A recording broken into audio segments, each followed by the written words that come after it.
Buenas tardes a todo el público que nos está viendo en estos momentos por los diferentes canales que se está transmitiendo la Feria del Libro.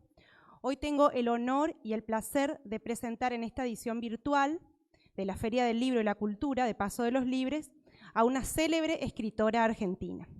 Florencia Canale es periodista, escritora y licenciada en letras. Una mujer que con sus novelas trae a luz a ese sector que fue relegado como actor secundario de la historia, las mujeres. Hoy, en un momento clave, donde cada vez más se levanta con fuerza las voces feministas, es más que valedero poder contar con este tipo de relato que ponen a mujeres como tantas otras fueron y son protagonistas de nuestra historia. Florencia asegura: me apasiona ir detrás del detalle. Soy un poco detective. Debutó en literatura con Pasión y Traición en el 2011. Mientras que con los relatos de su propia familia, es sobrina sexta de Remedios Calada y se aproxima a la vida de Remedios y el tío Pepe, el general José de San Martín, resultaron el puntapié de una trayectoria de éxitos en los que ahonda en la vida de grandes personajes de la historia argentina y sus secretos de alcoba. Después, su trilogía sobre Rosas, publicó Salvaje en 2018, donde narró los amores de Justo José de Urquiza, el coleccionista de mujeres. Le siguió La Vengadora, con Los secretos de Damasia Boedo, la amante del general Juan Lavalle, donde derrumba la creencia de que el caudillo murió asesinado para narrar una muerte mucho menos heroica. Acaba de publicar su octava novela, La Libertina. Hoy nos va a presentar ese nuevo libro. La autora recrea la vida de Anita Perichón, la Perichona, amante de Santiago Liniers y abuela de Camila O'Gorman. La vida de Anita en el núcleo político masculino más duro de Buenos Aires es sumamente interesante, dijo la autora. Criada en una isla, Anita es una suerte de animalito salvaje en la ciudad. Una muchacha que vivía casi con la desnudez.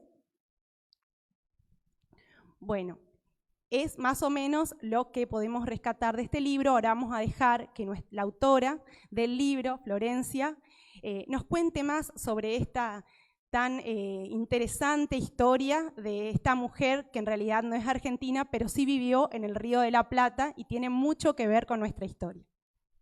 Buenas noches, Florencia. Muchas gracias por acompañarnos. La verdad es un honor estar acá.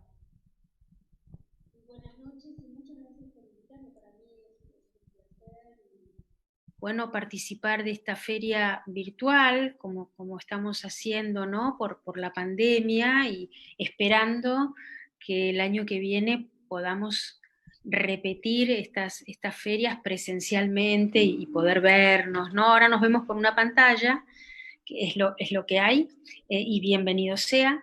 Pero bueno, yo estoy muy contenta igual. Además estoy contenta porque mi libro está en la calle, y porque La Libertina, bueno, encontró una voz, y bueno, y puedo contar un poco quién fue esta mujer, como bien vos decías, ¿no? Tal vez solamente, digamos, reconocida como la abuela de Camila O'Gorman, pero fue tanto más que eso, ¿no? Realmente fue una mujer importante, y te diría importante en la política de principios del siglo XIX, ¿no? Fue espía, fue doble agente, fue una viajera incansable, una aventurera, una mujer que no siguió, digamos, sí siguió los cánones franceses. Ella nació en una colonia francesa, su educación fue la educación francesa, pero sí rompió con el status quo de la colonia española que era Buenos Aires, que llevaba adelante una vida para las mujeres completamente diferente que la que intentó vivir y pudo vivir esta mujer, Anita Perichón. Y te diría que tan mal no le fue, porque porque murió de grande la señora. La señora murió a los 70 y pico de años, una anciana para aquellos tiempos, y precisamente los hombres con los que ella, ¿no?, se relacionó amorosamente, políticamente, muchos murieron fusilados. Ella se salvó, o sea que bastante bien que pudo manejar eh, eh, ¿no? Ese baile. A mí realmente me, yo que sigo muy deslumbrada y muy tomada por esta mujer, ¿no? Que, bueno, que cayó, le tocó en gracia, y yo creo que sí, le tocó en gracia ser parte de la colonia española, ¿no? Y la consideramos nuestra. Vos sabés que la familia digamos, su padre, sus hermanos y ella, durante un tiempo vivieron en Corrientes, tuvieron negocios en Corrientes, eh, o sea que ha recorrido bastante de nuestro territorio y ha dejado huella en muchos sitios de nuestro territorio. La familia, su padre era un comerciante muy rico y muy pródigo. Cuando llegaron al puerto de Buenos Aires a fines del siglo XVIII, a fines del 700, realmente causaron estupor, ¿no? Porque venían con una cantidad de esclavos impresionante, su equipaje repleto de, digamos, una familia con muchos lujos. Esto no quiere decir que en Buenos Aires no hubiera grandísimas fortunas, ¿no? Porque los comerciantes, te diría que los dueños de la aduana de Buenos Aires, los dueños del puerto de Buenos Aires eran los dueños del país prácticamente, ¿no? Siempre hubo algunos dueños del país, en ese tiempo también lo había, pero esta familia llega con demasiados lujos a una Buenos Aires españolizada. Éramos una colonia hispana, eh, una ciudad bastante provinciana, chata, y llegan estos, los Perichón, ¿no? Con colores, con riqueza, con ostentación. Aquí no se ostentaba. Volvemos a la corte española. Una cosa era la corte española, otra cosa era la corte francesa. La corte francesa era famosa, ¿no?, por su desmesura en Europa. En cambio, la española, y además la española, que no nos olvidemos, la religión, el catolicismo, aunque por ahí a puertas cerradas hicieran desmanes, esto no quiere decir, lo que pasa que el deber ser era muy fuerte en Buenos Aires, digamos, en la colonia, en el virreinato del Río de la Plata. Y esta mujer, bueno, viene a patear el tablero.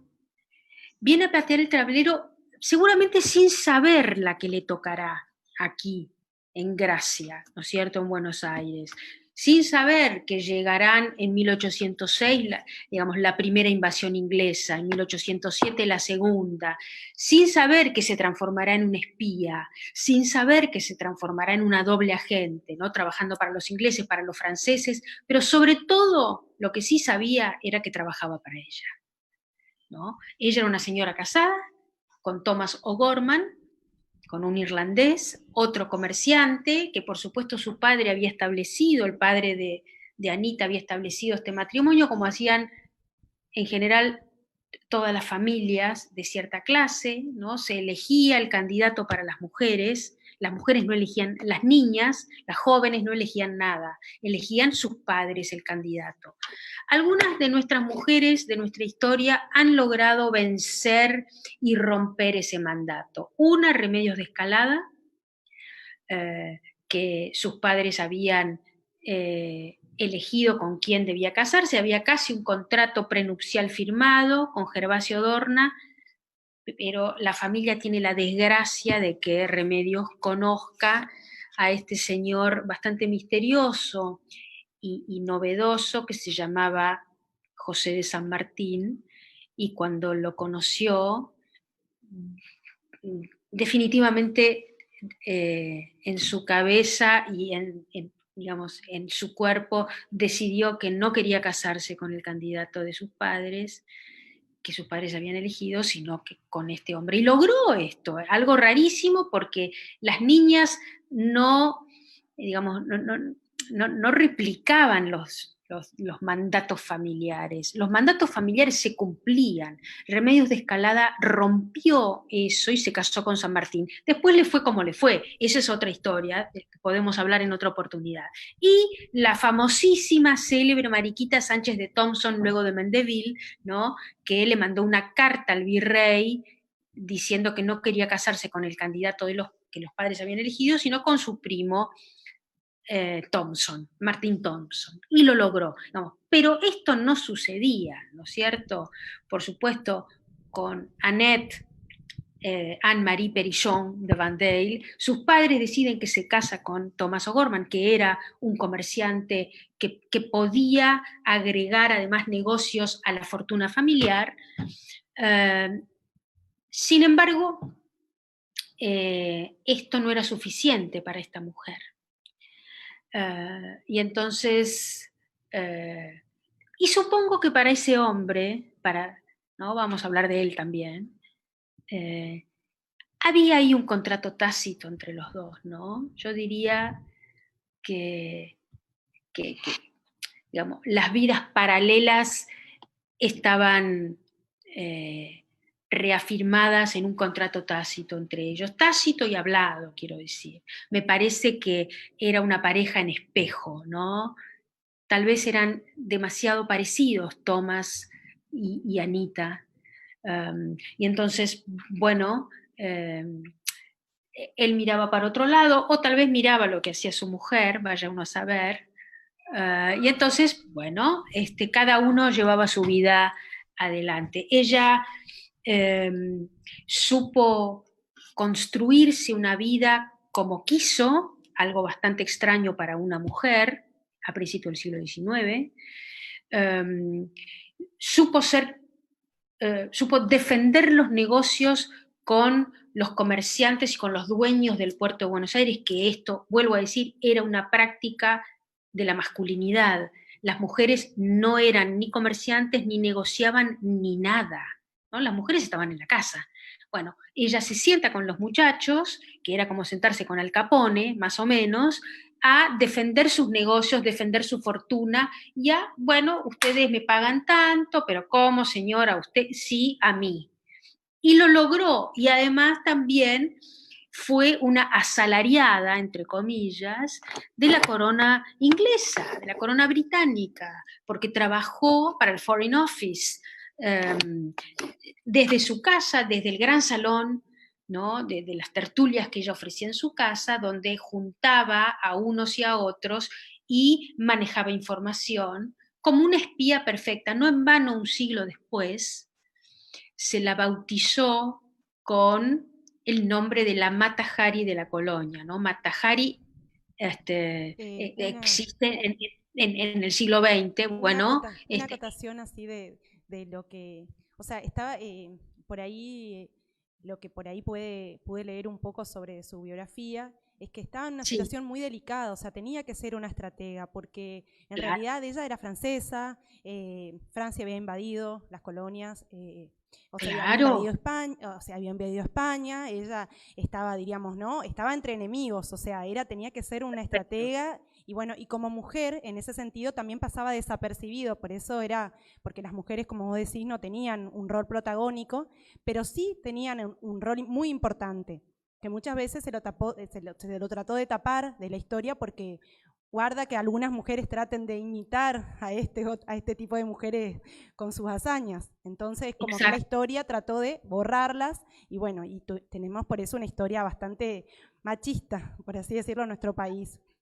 Sí, sí, una historia sesgada, ¿no? Una historia mirada con un solo ojo. Bueno, pues abramos los dos y veamos que precisamente esto, ¿no?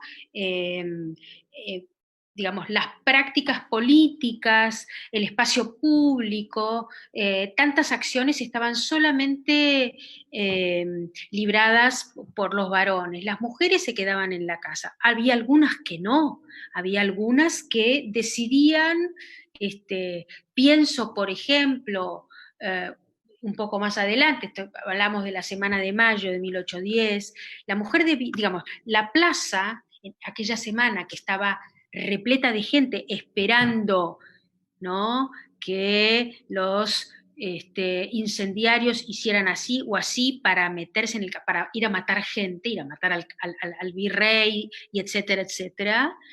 La plaza estaba solamente ocupada por varones. Esto era un lugar de varones, ¿no? La política, la revolución, la guerra y demás. Sin embargo, te voy a dar un ejemplo, la mujer de Vieites, ¿no?, el famosísimo dueño de aquella jabonería donde se reunían secretamente, ¿no?, los criollos que iban a voltear al virrey y el status quo.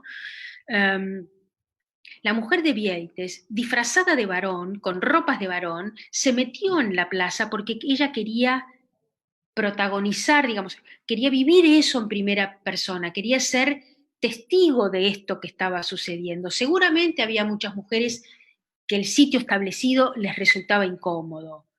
Madame Perichon no estaba dispuesta a ser una buena y dócil dama porteña. De ninguna manera. Había algunas otras que tampoco eran dóciles. Pienso en Mariquita, no era dócil para nada.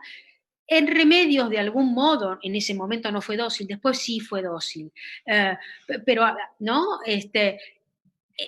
Digamos, esta mujer que era francesa y que, como vos bien decís, el mapa de Europa era un mapa de convulsión en convulsión, a veces eran aliados Inglaterra y Francia y por momentos, digamos, andaban traicionándose, y no te olvides que pocos años antes había sucedido el famoso incidente de la guillotina que voltea a la corona francesa, y bastó que a fines del 700 sucediera este acto que cambia el paradigma histórico del mundo, ¿no? Y empiezan a aparecer, ¿no?, el asunto de la fraternidad, ¿no?, y la libertad como concepto primordial que empieza a romper cadenas y estructuras, ¿no? Esto empieza a diseminarse por Europa, algunos preocupados porque no vaya a ser que se empiecen a voltear todas las coronas y empiecen los jacobinos, los revolucionarios a tomar el mundo. Y después con los barcos se traslada esta nueva enunciación, este nuevo mundo, ¿no? Cae el antiguo régimen y no vaya a ser que en América también empiecen, bueno, y es lo que sucede, ¿no? Y es lo que sucede. Y con estas ansias de libertad llega esta mujer, digamos, ella no es una emisaria de los jacobinos, pero sí se la acusa de jacobina, aunque su padre era un hombre realista, era un hombre que defendía al rey. Por eso empiezan a escapar de Europa, porque empiezan a perseguir a los defensores de la corona francesa, ¿no? Entonces, esta mujer realmente llega a América, digamos, y los barcos empiezan a traer, ¿no?, esta nueva visión del mundo, ¿no? Por algo en 1806 llegan los ingleses, después en 1807, y tienen que pasar 3 años para que se arme la revolución aquí, ¿no? Y empiece, bueno, en 1808 en Chuquisaca, digamos, América empieza a erupcionar, ¿no? Y esta mujer que, bueno, que viene a romper, ¿no?, algunas leyes morales, reales y demás, Me ¿no? gustaría que cuentes por ahí, a ver si algún detalle ese, o sea, romance que tuvo con Liniers, con el héroe porque en realidad es controvertido ahí, porque andaba, o sea, con el enemigo, después con el... acá se dice andar como eso es una cosa muy de esta zona, andar es como tener una relación y eso... Y después que ahí también se gana sus enemigos, porque al principio él era el héroe, después termina siendo el enemigo, ahí la expulsan. Tiene una vida increíble esta mujer, que después se va a Río de Janeiro, y en Río de Janeiro también termina siendo expulsada, o sea, ella era... O sea, es una fugitiva. Exactamente, era como que ella estaba en un momento súper bien en un lugar y después, de un momento para otro, o sea, había intrigas, pero también lo que resaltan es su belleza, o sea, que ella era muy bella y eso también la ayudaba, diríamos, ¿no? No sé, a poder muy seductora, lograr, muy seductora, ¿no? Exactamente, tenía un encanto natural. Muy bella, muy seductora, y claro, ese vínculo que ella, supuestamente este vínculo clandestino con Santiago de Liniers, que luego se transforma en virrey, en el hombre poderoso, entre comillas, de Buenos Aires, aunque era un hombre, era un encanto el señor, claro, y ella una tromba, ¿no? La acusaban, le decían los detractores, virreina, que lo había corrompido al pusilánime del virrey, que lo había llevado a, bueno, a aceptar prebendas. En todo caso, Liniers recibe a un emisario de Napoleón Bonaparte, ¿no? En Buenos Aires, entre gallos y medianoche.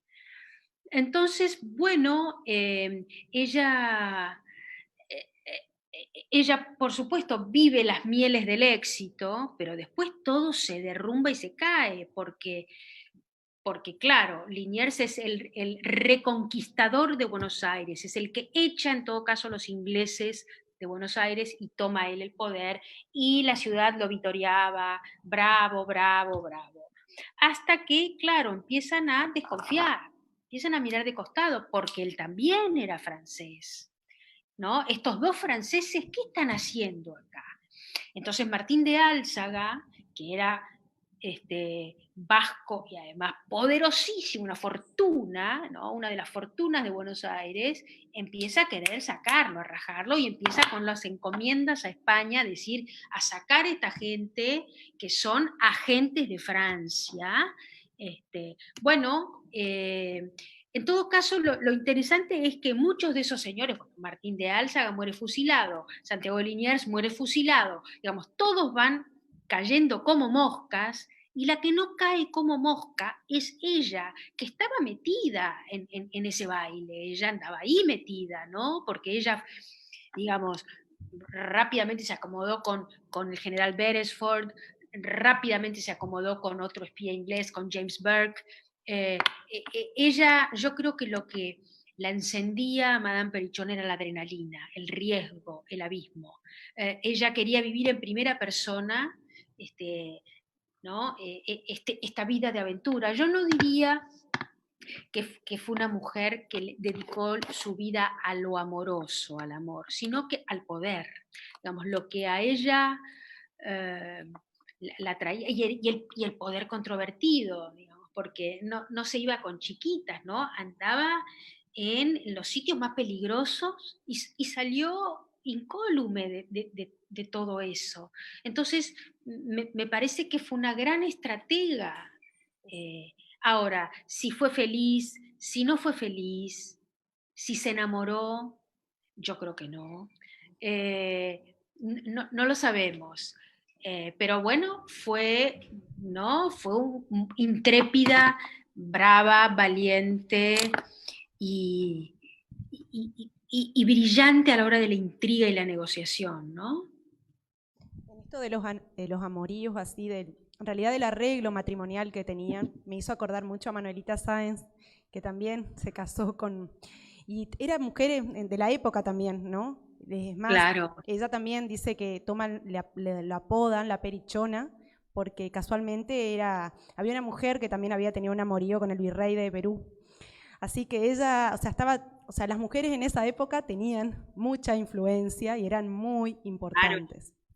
Eso es Es que algo que hay que muchas remarcar. hacían política desde la alcoba, ¿no? Y hubo muchas mujeres, porque pienso en Rosita Campuzano también, ¿no?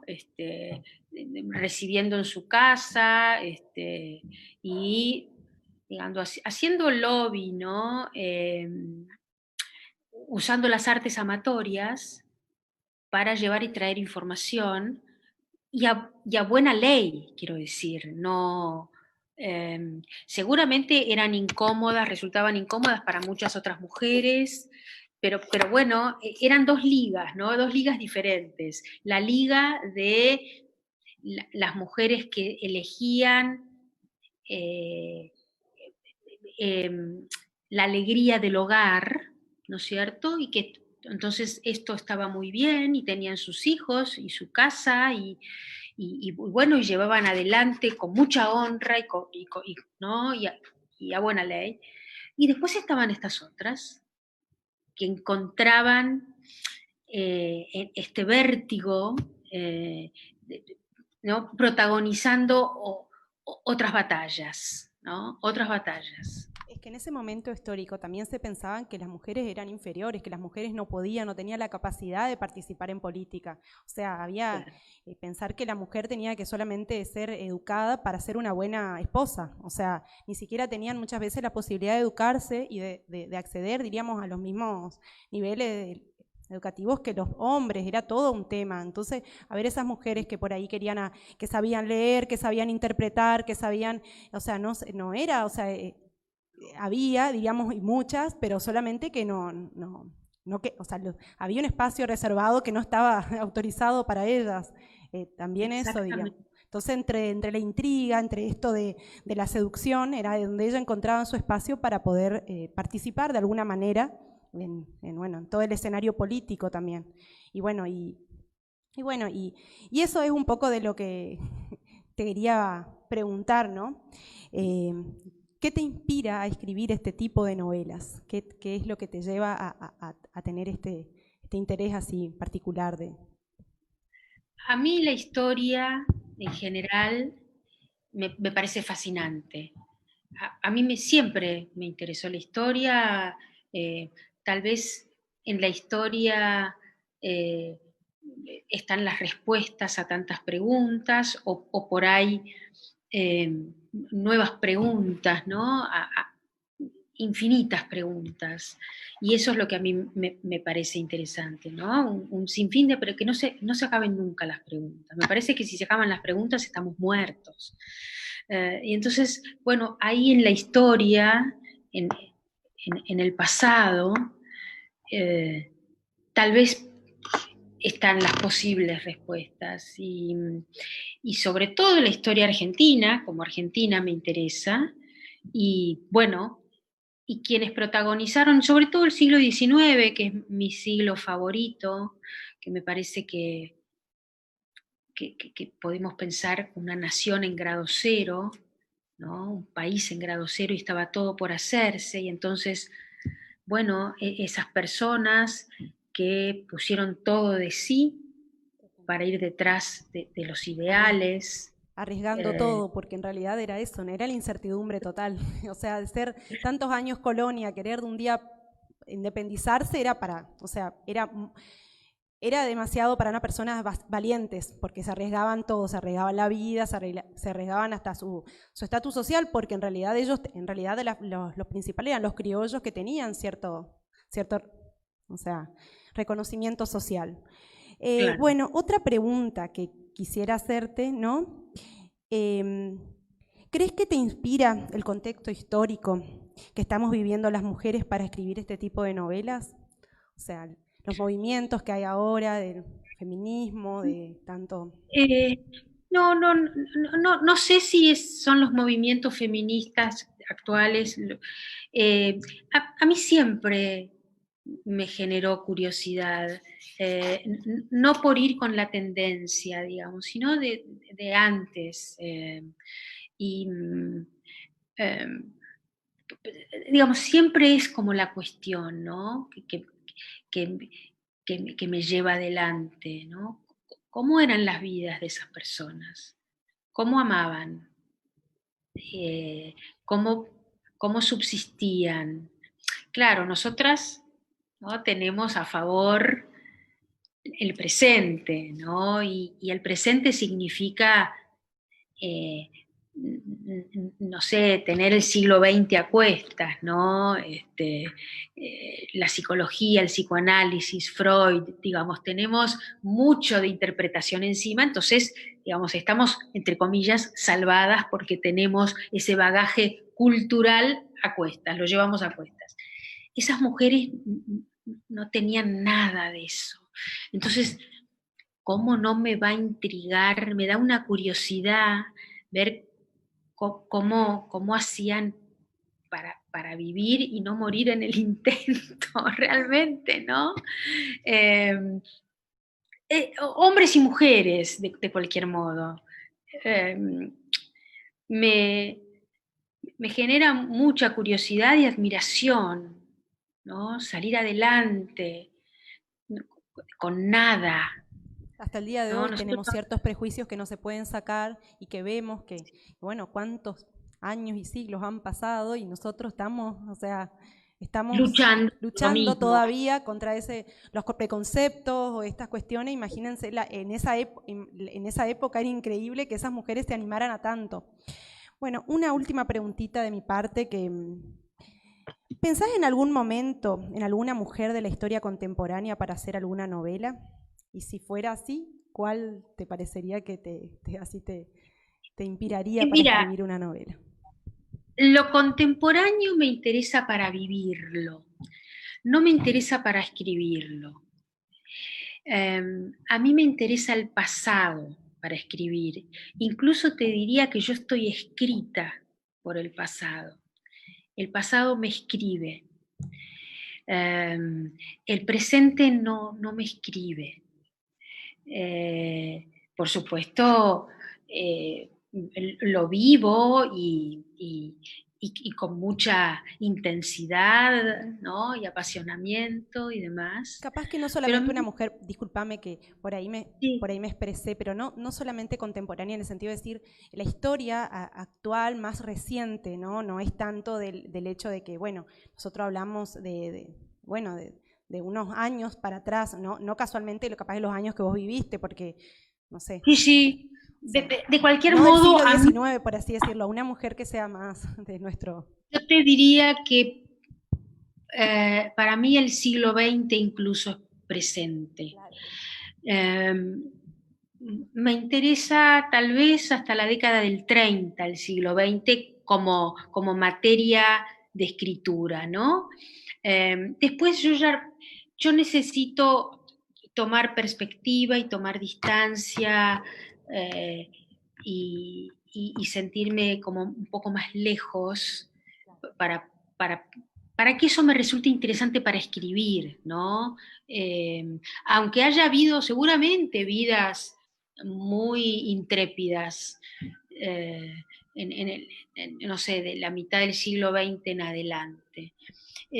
Pero a mí me resulta el presente. A mí me desvela el pasado. Y el pasado es siglo XIX para atrás.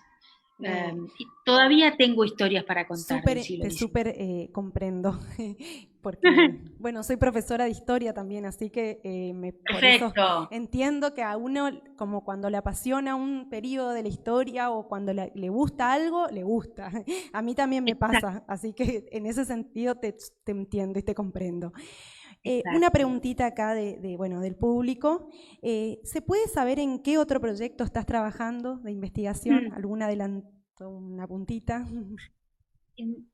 No mucho, pero ya estoy investigando, ya me hice de los materiales, ya empecé a leer, en unos meses empiezo a escribir, estoy muy entusiasmada, no puedo decir mucho, es una mujer, por supuesto, digamos, en un momento, ¿no? Es una historia que me tiene muy subyugada. Pero bueno, el siglo, ¿no? Es el siglo, el siglo XIX. pero ya empecé y además estoy un poco, todavía estoy muy atormentada por Anita, pero empieza esta nueva historia a atormentarme, digamos, bien, quiero decir, quiere decir que estoy dominada por eso y ya empecé a mantener mi correspondencia y mi comunicación con el historiador con quien yo trabajo desde mi primera novela, Diego Arguindegui. Y antes, hace una hora, un poco más, le mandé un mail pidiéndole algunas cosas que cuando lo lea va a decir, esta mujer enloqueció, pero bueno, bienvenido sea, nosotros así nos entendemos bien. Bueno, Florencia, la verdad que la verdad te daría miles de preguntas porque sos increíble, la verdad que me gustó mucho escucharte, me parece que es súper interesante todo lo que planteaste, va a ser muy atrapante para todos los que lean el libro, porque, y sobre tanto mujeres como hombres, así que más que agradecida por brindar este espacio para poder presentarnos tu libro en Paso de los Libres.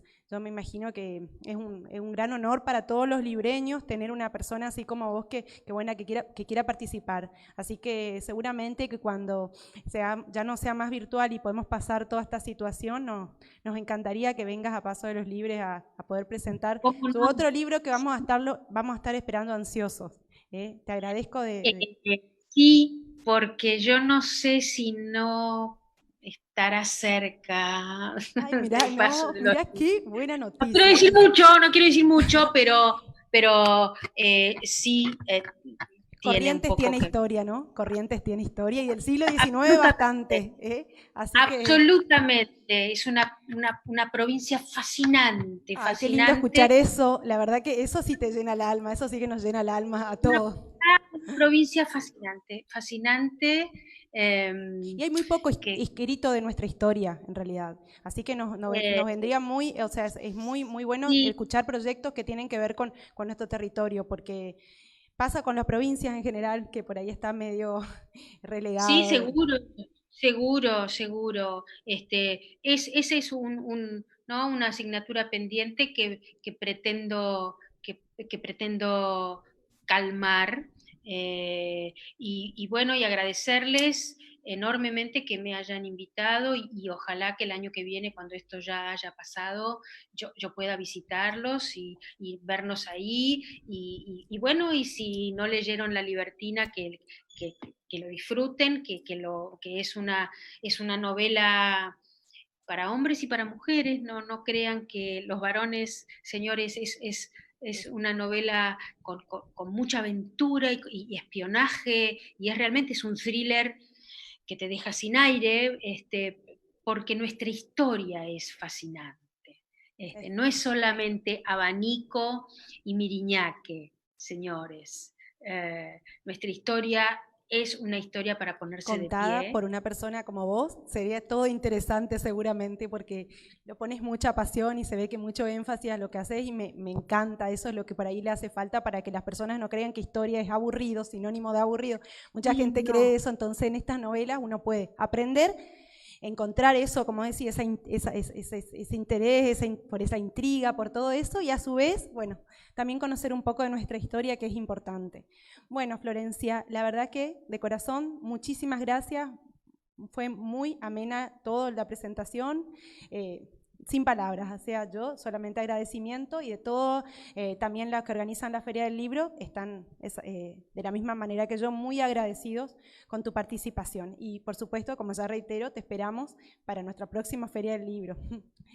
Cómo no, ahí estaré. Muchas gracias por invitarme. Para mí un placer conversar con vos. Y bueno, y nos veremos el año que viene de verdad, sin pantallas. Exactamente. Bueno, gracias, muchísimas gracias. Muchísimas gracias. Gracias a vos.